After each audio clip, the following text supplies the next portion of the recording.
Did you know you could be saying these brands wrong as well? We're at it again. We're going to talk about brand names you're mispronouncing today.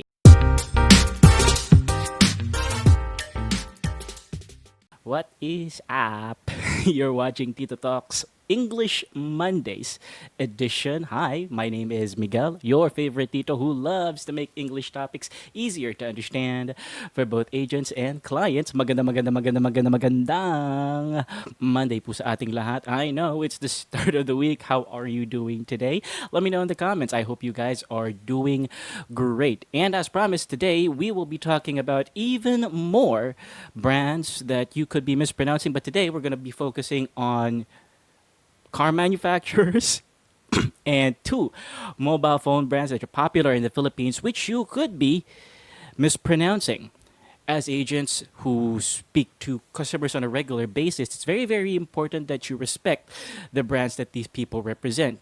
You never know. You could be talking to executives, employees, decision makers, CFOs, CEOs of multinational companies, and pronouncing their brand names is of utmost importance, especially if you're working as an agent dealing in car insurance. You wanna make sure that you get those car brands correct, and Tito is going to help you out with some of the more complicated brands in the market, starting with. Now, this Korean car manufacturer is based in South Korea, which was founded in 1967.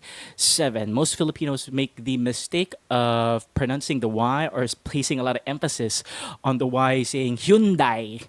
But if you ask any Korean, South Korean to be specific, the Y goes by a little bit quicker, so you pronounce this. You pronounce that as Hyundai. Say that for Tito one more time. Hyundai. Very, very nice. This car manufacturer, on the other hand, was founded way, way back, 1911, more than 100 years ago, so to speak. And this brand has been dominating the American market for years and years already. And in fact, interesting trivia, the Guinness Book World Record holder recognized one of its salesmen named Joe Girard as the salesman with the most sales for a particular year. I think that was 1974. And this car brand is not pronounced with a B sound, as what most Filipinos do. They mix up their B's and their V's. It's not Chevrolet. You pronounce that start with an SH sound, and we go as Chevrolet. Say that for Tito one more time. Chevrolet. Very, very nice. From South Korea to America, now to Japan. This Japanese car manufacturer was founded in 1953. These guys really know their cars. They're a very powerful competitor of big brands like Toyota.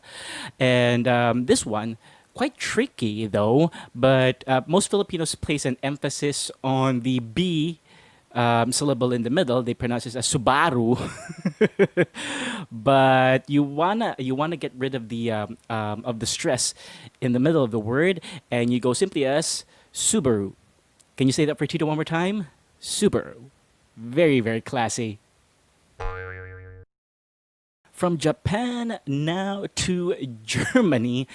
Again, another imported brand. This car manufacturer was founded in 1953, also a long, long time ago. And interestingly enough, this term, when translated from German to English, roughly translates to the term people's car, which is very, very expensive in the country. But the mistake that most Filipinos make is pronouncing the last part as wagon. And again, the V sound at the start gets mixed up with the B sound. It's not Volkswagen. You pronounce that as Volkswagen.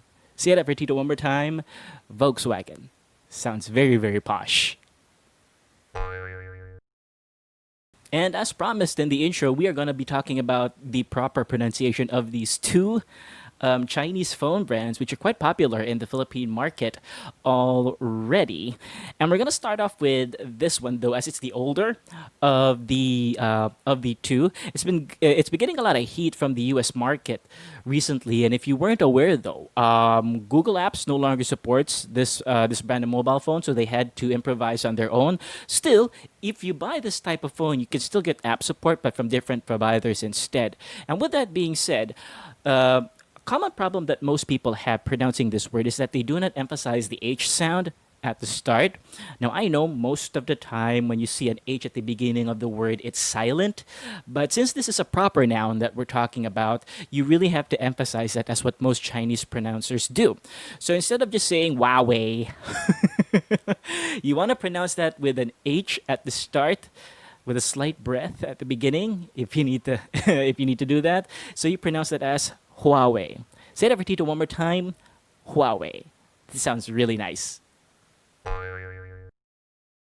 Now, this last one, which was just this company was just founded in 2010, which makes this actually the youngest of the bunch, and it's a really interesting tidbit here because this particular name, though, or this particular brand or Chinese word, if you translate that into English, that is a rough translation, which means little rice, which is something we Filipinos are not very good at doing. We don't eat a little rice. Now, it's a little bit tricky because you've got an X at the start of this brand, and usually Chinese pronouncers use that with an SH sound and with a bit of a Y after that. So to pronounce this proper noun properly, you're gonna have to pronounce it as Xiaomi, not Xiaomei. It's Xiaomi. Say that for Tito one more time. Xiaomi. Really, really nice.